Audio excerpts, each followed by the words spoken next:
छोटा सा ड्राफ्ट। चूंकि मैं ज्योग्राफी पढ़ाता हूँ तो मैंने ज्योग्राफी के सिनॉप्सिस तैयार किए हैं, जो मैं आपको एक उदाहरण के रूप में समझाता हूँ, जिससे आप समझ पाओ या फिर आपको एक गाइडलाइन मिल सके कि आप अपने शॉर्ट नोट्स और फिर सिनॉप्सिस को कैसे बनाएं। तो ये है, देखो, एक छोटा सा ड्राफ्ट। जैसे कि मैंने यहाँ लिखा हुआ है कि भारत का भू आकृतिक विभाजन, जिसमें हिमालय पर्वत, तटीय मैदान, प्रायद्वीपीय पठार, द्वीप समूह, उत्तर भारत का जो मैदान है वो समझाया। फिर हिमालय पर्वत के बारे में बताया कि हिमालय पर्वत बलित पर्वत उदाहरण, सबसे ऊंची और तीसरी लंबी सीढ़ी, निर्माण 33 भूसमिति। फिर इसका विभाजन बता दिया मैंने, मान हिमालय इतने में लिख दिया।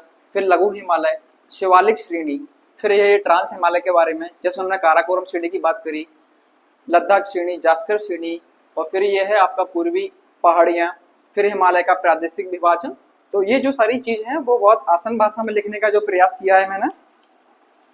जैसे कि एक एग्जांपल देखो, उत्तर भारत का जो है विशाल मैदान है, मैंने विशाल मैदान को 4 भागों में विभाजित करा है, भाबर, तराई, बांगर और खादर। और ये एक छोटा सा डायग्राम बना हुआ है इसका। पंजाब हिमालय, इसका जो प्रादेशिक विभाजन है, वो सारी चीजें हैं। तो सिनॉप्सिस बनाने का या फिर शॉर्ट बनाने का एक यही जो प्रकार है। 2 आपको सिंपल ऐसे लिखो लैंग्वेज में, ताकि आपको सारी चीजें क्लियर हो जाएं। मैथ में लिख दिया है यहाँ पे।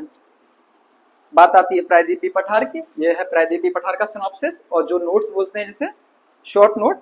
तो इसमें मैंने आपको बता दिया, पहले प्रायद्वीपीय पठार के बारे में एक छोटी सी पॉइंट टू पॉइंट जानकारी बता दी है। दूसरा, मध्य भारत पठार के बारे में जानकारी बता दी है। फिर बुंदेलखंड पठार, बघेलखंड पठार और छोटा नागपुर पठार।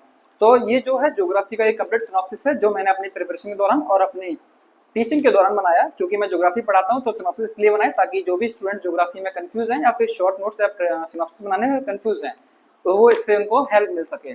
शॉर्ट नोट और क्विक सिनॉप्सिस का फायदा क्या होता है, तो आपके एग्जाम टाइम में, जब आपके मेंस के एग्जाम चलते हैं, तो हमें जो है रिवीजन करने का टाइम नहीं मिलता, तो हम इसको है ना सिर्फ 1 घंटे में पढ़ सकते हैं।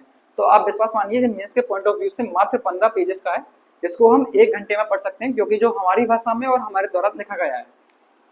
तो ये है फायदे सिनॉप्सिस के। Thank you.